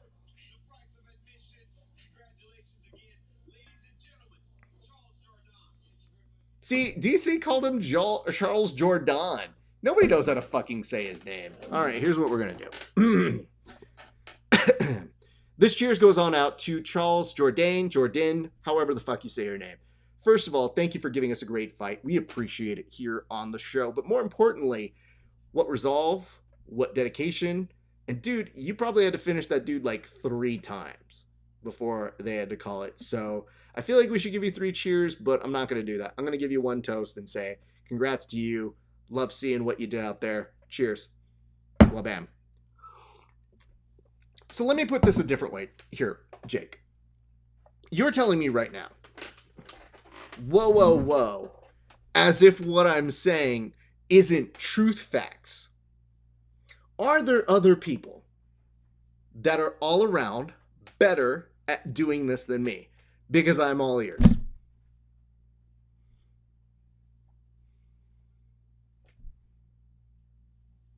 I'll wait. For example, who of the other hosts will stick around and do a full telethon like this for 8 hours at a time while drinking beer also? Because they don't do that shit. And thank you very much, Drain Daddy. You saying out here, pound for pound, Raph is the guy. And I got a lot of pounds. So take that. Anyway, I will look at your challenge a little bit later. But yes, I very much appreciate you sending those over. We were talking about doing those things. Plus, I'm supposed to go kill Gary Tonin at karaoke once this whole pandemic is over. Every so often, he reminds me that we have to do that. To the point where even when I put up a note that said, hey, we need to do a karaoke thing as soon as the pandemic is over, just to my friends, Gary was the person who immediately, sent me a note and said, I can't wait to kill you with my throat. And I was like, no one's asking you, Gary. First of all, weird. Second of all, phrasing. Third of all, you're not going to beat me. Because Gary Tonin, little known fact, used to perform in his high school in his theaters. AKA, he performed in a musical. I want to say it's Grease, could be The Music Man. But when he told me this, I said, how do you not provide me with video footage? You can't tell me this and not provide actual footage of it. And Gary was like, I'm pretty sure it's somewhere. I can't find it. I was like, well, I get that you're stupid enough that you probably can't find it. But that's not my fault. Go fucking find it. Can't tell us that exists and then not go find it for us. Anyway, back to fight talk. I will take Angela Hill via decision in the library with the wrench. Excellent. What's up, Wince 3081? Appreciate y'all coming in, hanging out with us. I see a toast In need for good friend of the show, Adam Woods. What's up, Jed Kapow? It's an interesting name, Jed Kapow. The more you just phonetically say that one. I like it. Good for you. This toast goes on out to friend of the show, one Senor Adam Woods. Adam, listen, dude. We love and appreciate you, bro. We very much enjoy seeing you do your thing. Little known fact about our good friend Adam Woods. Adam Woods is one of the few human beings to tell you, and I mean this in all sincerity, if you're about to get a parking ticket, he is the guy who runs up to tell you, like, yo, bro, they're metering you right now. That's a true American hero. Because I'll tell you this, if there's one ticket I really will never pay, that's the one. So cheers to you. First of all, Jake Watson, you're saying to me in this chat right now, Raph, I'll karaoke any day. Let's go.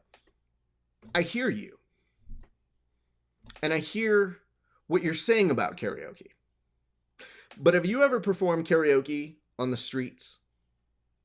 It's not quite the same thing as doing an acoustic version of a song. I'm talking about winning over a crowd at a bar. Do you have those skills? Do you know how to do that?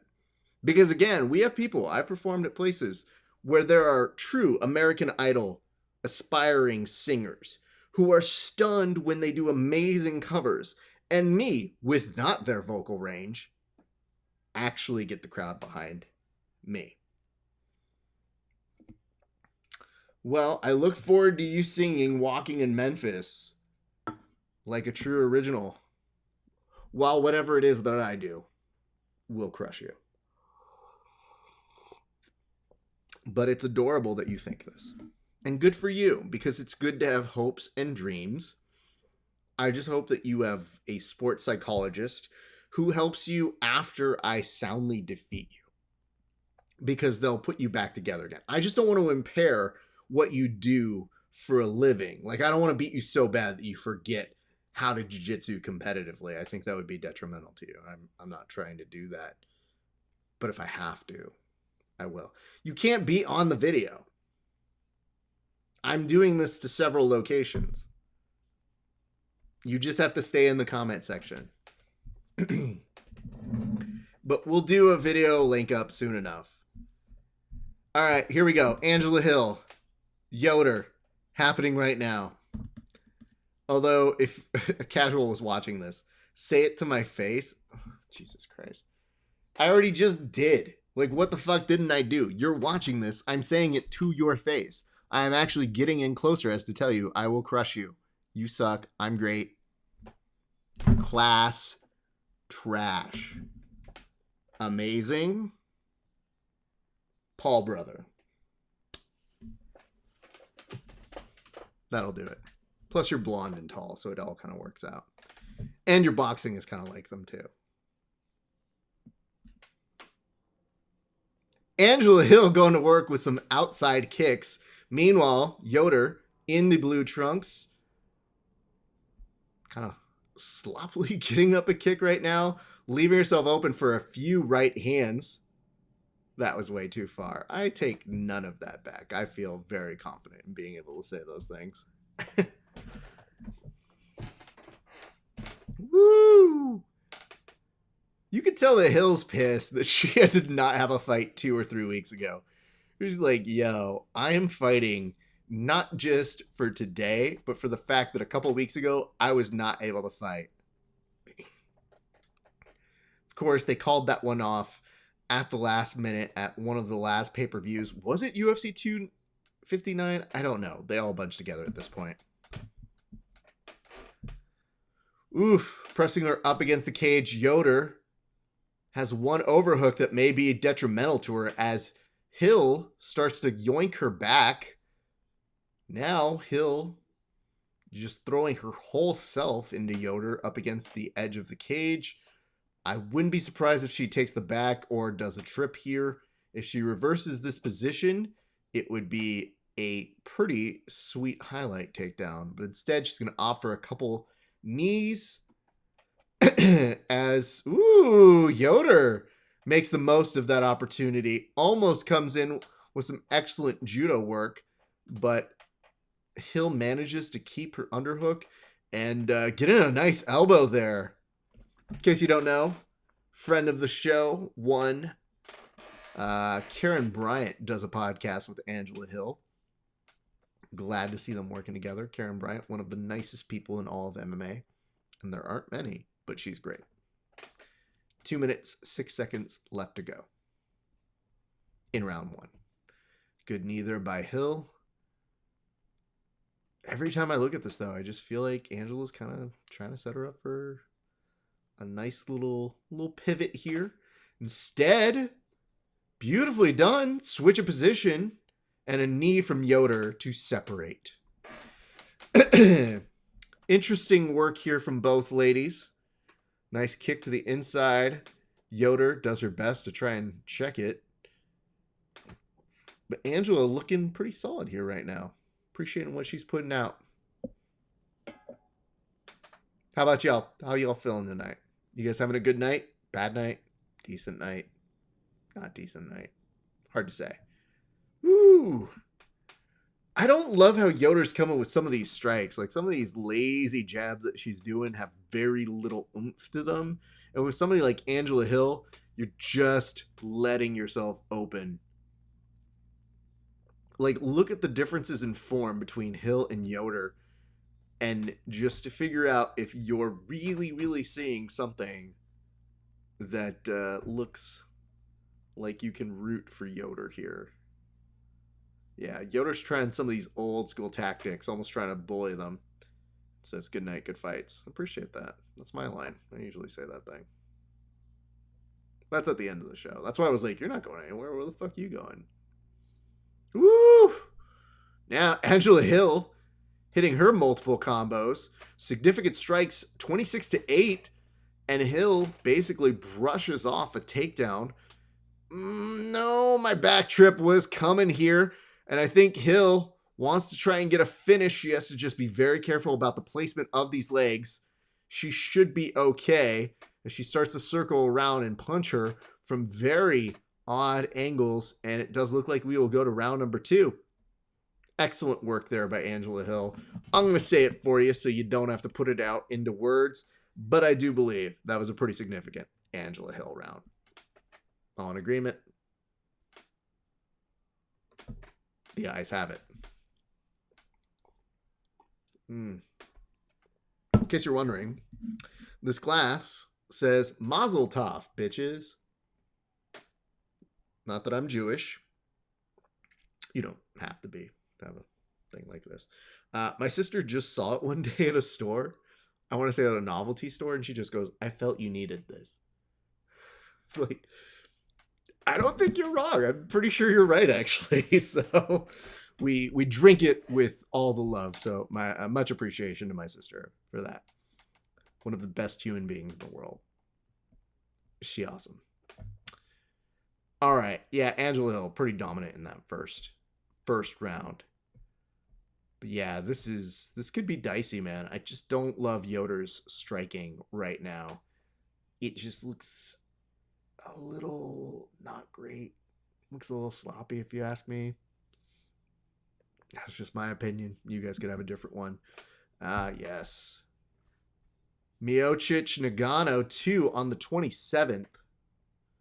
Didn't we just do a goddamn pay-per-view? Holy shit. Is this really what we're going to do? Are we really having that pay-per-view next week? Or 2 weeks? We have 2 goddamn pay-per-views this month? What the fuck? On the 27th. Ugh. Yo. The UFC is trying too lackadaisically to get my goddamn money. Alright. Back to work. Hope you guys are having a great night. I'm having a fantastic evening watching with y'all. Yoder was trying in for a shot there. Does not get anything from it. And you are seeing tweets saying Angela Hill just dominating Ashley Yoder. Essentially what we're saying here. And it says live in-play wagering after round 1. Angela Hill, negative 2,000. Ashley Yoder, 900 plus side. Yikes. Oof. Hill is very little concerns here. Nice over the cross for Yoder, though, so appreciate that. Yeah, I don't know what to say other than I wonder how Angela Hill is strategizing this one. She almost eats a knee, but actually stops right before it makes its full connection here. Again, look at how Yoder loads this hand, keeps her right hand down, but loads the left, and then just kind of rushes in with her face. It is not the best. Because not only do you not have the power of your hips to help you with the punch, but you leave your face highly exposed without a defending arm on it. So there's a lot of risk in that kind of a punch. So it's easier when you see Hill connect on some of these punches where you say, yeah, that checks out. Yeah, she's connecting there for a reason. Even that, I mean, Hill missed on that kind of like springboard punch. It's not even a Superman punch. It was just her being like, maybe I can turn this into an elbow. Doesn't even connect with it, but it still looks way better. Even the swing and the whiffs here by Hill looking way classier. So here's what's going to happen on this fight. We're going to conclude this one. We'll take a short break. We'll return. You know the deal. We'll come back for the main card. There's 6 fights on that card. We're going to get through it. I'm going to have a delicious beer on that one as well. I guess it just really depends on how quickly the rest of this goes down. We'll see. Saturday beer. Delicious. So you're seeing Angela Hill come in with a few strikes, looking pretty good on her side. I will tell you this, though. With 1 minute 55 seconds, I think if you're Angela Hill, you're perfectly content with keeping this straight up striking. If you're Yoder, I think you really do want to commit to trying to get in on the inside and maybe get one of those trips, because her judo didn't look terrible. She's one of the few people who can grab that headlock and maybe make something of it, but she looked like she had decent balance, where I wonder, is the goal to take her down, or are you crazy enough to continue striking with Angela Hill at this point? You know, there's always a puncher's chance, and listen, anybody in this game can always win. So we're not going to ignore the fact that we're saying it's out of the realm entirely, but it is not likely.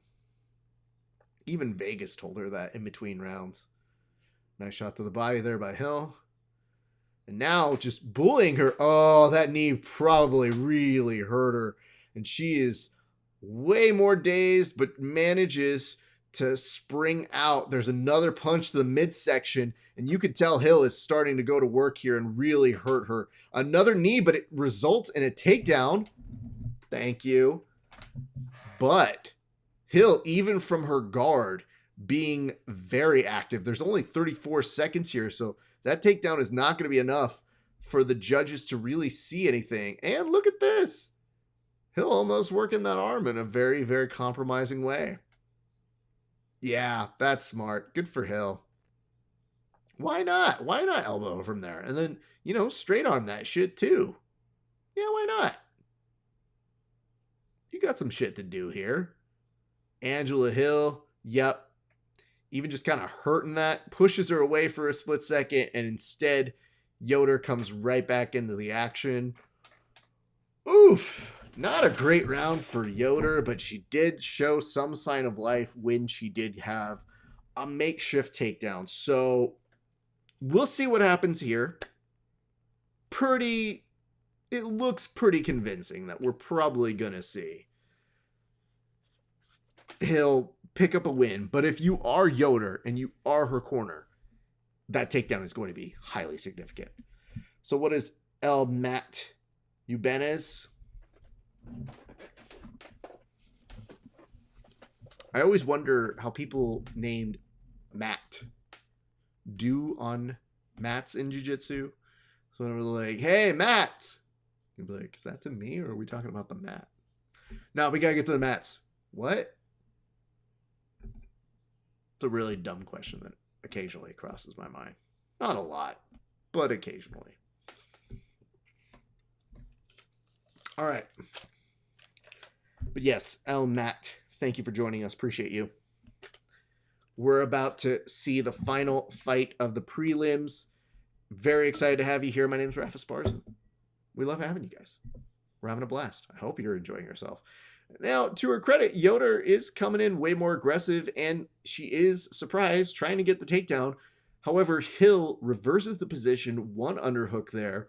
You're seeing Jourdain try to do a lot of dominating on that top overhook, but traditionally that top overhook is not always going to be a significant amount of power unless you can swing that leg in between or over. And really, if you get that in between on that power hook, you've got something to play with. It's just not always guaranteed, especially when you have an opponent who has a very good sense of balance. So, risk, but we'll see how that plays out for her, Cotton. 4:09 left on the clock. Angela Hill doing an excellent job of just kind of containing her at this point. Nice knee to the midsection. If you're Hill and you remembered in that last round, you had some great success kneeing her and really working the body. I'm pretty sure that's why the focus is so contained there. And I do appreciate the fact that, yeah, I think Ben Folks is suggesting that Michael Beltran should perhaps dial back some of the mustache, which maybe at this point we could probably get behind as well. Anyway, here's what's happening. Still the underhook here.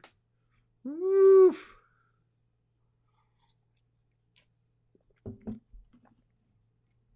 3:13 left to go. Very pleased to see how this one's been playing out. And y'all, this has been great. And it says, I mean, flying triangle, flying armbar, fuck it, right? I mean, at that point, I would, dude. I don't necessarily have 100% ideas at that point. There are some people who, when I roll with and I kind of know things aren't going well, I go to the kitchen sink file, like in the card catalog in my head. I go, yeah, we're going to need some flying La Plata shit. Yoink. What's up, Abode? Abode, you know the deal. We're going to come back in a few minutes, but we're finishing this fight, and then we're going to do the main card as a separate broadcast, but we're pleased you're here. How's your night going? You doing well, fam? You enjoying yourself? You can talk. You can tell us how you're feeling, man. It's an open space.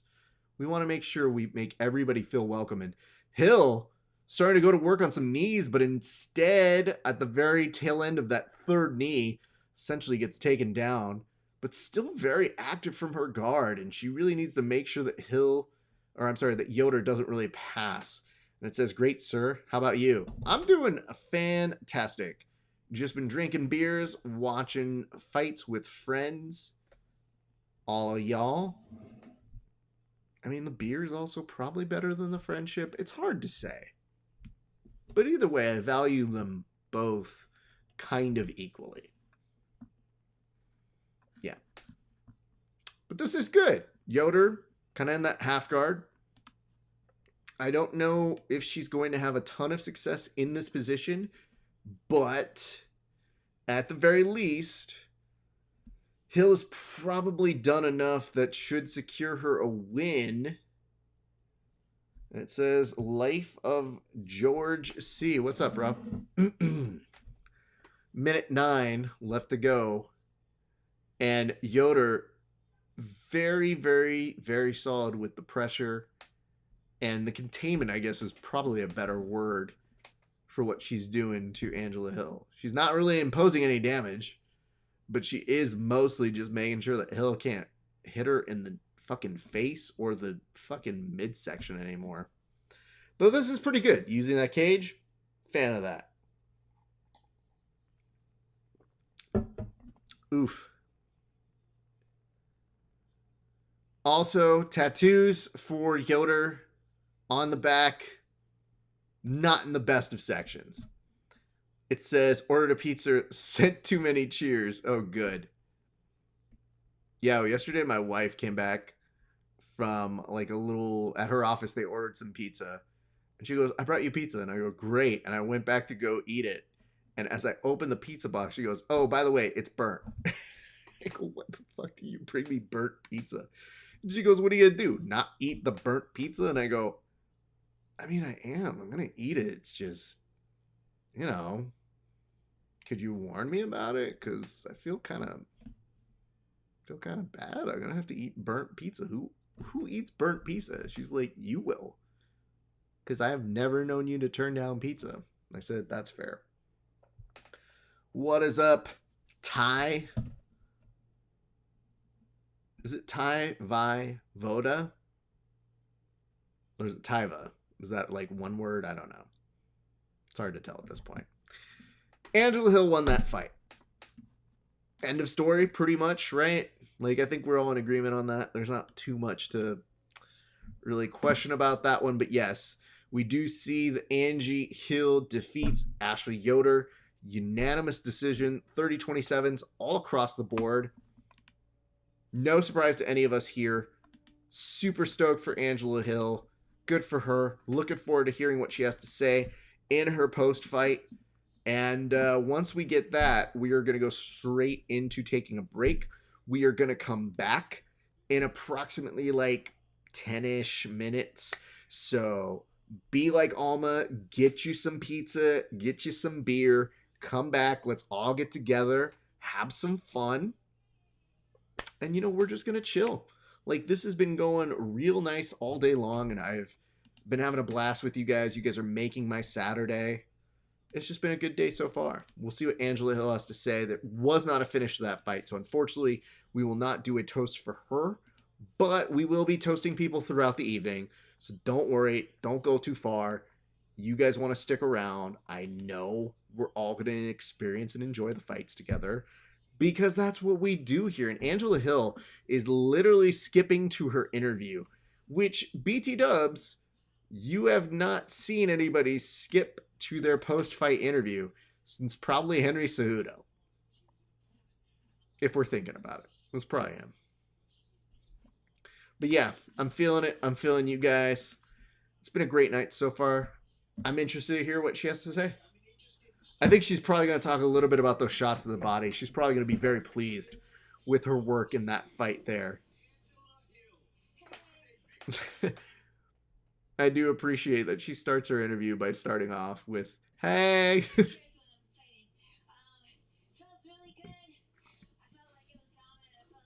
She says that she feels really good. What's up, Spence BJJ?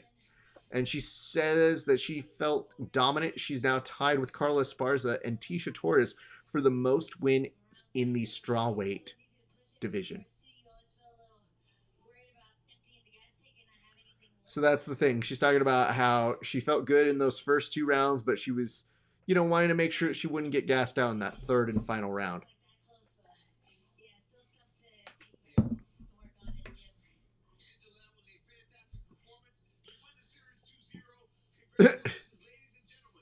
And DC giving her the props that she deserves. And that is Angela Hill getting the win. And guess what we're going to do right now? We're taking a break. We're going to come back, power through the rest of it.